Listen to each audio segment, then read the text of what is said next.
Now, one of the questions which Muslims always raise up is that no one can compare to Muhammad, and considering the holiness standard of the Old Testament, which was used for the prophets, and by Jesus, how are the Hadith and Quran different in relationship to the holiness of Muhammad? Yeah, this is often a false dichotomy that everybody falls into. The Muslims fall into it, and even lots of Christians fall into it. It's not Islam. It's not Islam versus the Bible. It's not Muhammad versus the Bible. It is whatever we define Islam to be versus the New Covenant. We are people of the New Covenant. We are the Church of Christ. Now, that is who we are. And so that's the paradigm that we're working to. And if you fall into the trap of thinking that it's liberal secular humanism versus the Bible, or it's Islam versus the Bible, then you're going to fall into a lot of problems trying to defend the Old Testament in ways that you don't need to defend the Old Testament. So the reality is it's a square up between Jesus and Muhammad. When you look at Muhammad's example, it's the Andrew Tate paradox. So Andrew Tate became a Muslim because he said he didn't like the degeneracy of the West.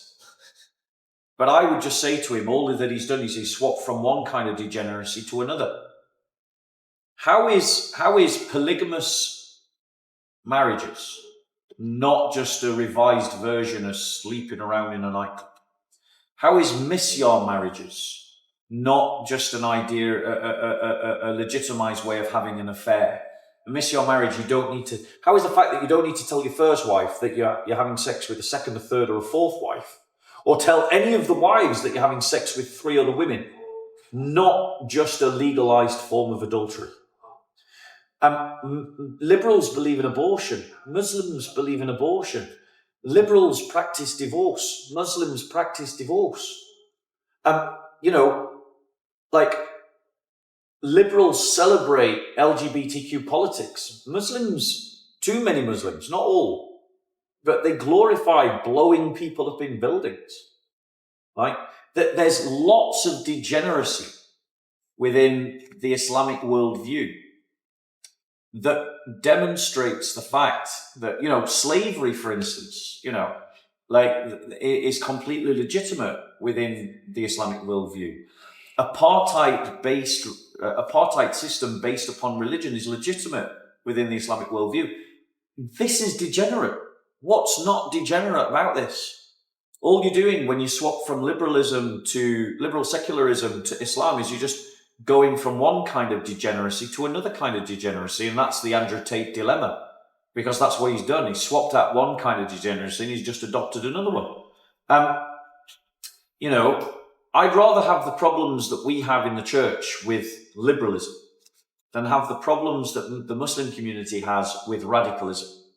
Because liberalism, whilst it's excruciatingly embarrassing and whilst it is painfully embarrassing, it's not killing lots of people. It's not advocating for the return of slavery. But radical Islam is killing people and advocating for the return of the slave trade. And so, in terms of critiquing the hadiths, it's using that Jesus model. You shall know them by their fruits. And again, we're not doing a Muhammad versus Moses debate. It's a Muhammad versus Jesus debate. And the degeneracies that Muhammad practiced are not degeneracies that Christ practiced. Muhammad married a child. Muhammad had sex with a child. That's why in the Islamic world, they're trying to lower the age of consent, like they have done in Iraq, to 9 years old. Whereas every other sensible nation in the world is elevating the age of consent. And so, if you want to talk about these moral codes, if you want to talk to a Christian about it, let's talk as Christians. It's not Islam versus the Bible. It's Islam versus the New Covenant. And in the New Covenant, the Old Testament, the Old Covenant is fulfilled, and it is prisoned through the person of Jesus Christ, and it is it takes on a different role that it did in the Old Covenant. And in the Old Covenant, when God was dealing with those people, yes, he was dealing with savages, he was dealing with barbarians, he was dealing with a hard-hearted people. And so he was dealing with savages in a savage world. And that explains a lot of the things that we find savage about it. But the reason we find it savage is because of the New Covenant. It's precisely because of Jesus' elevation of our conscience that we go, no, we don't want to go back to the Old Testament and go back to those Mosaic laws. But the Muslims have their own version of those Mosaic laws that we as Christians think we have something better too. A different covenant, a higher covenant, a new covenant. And so if we're going to have this conversation, let's have it on Christian terms, not on folks Christian terms.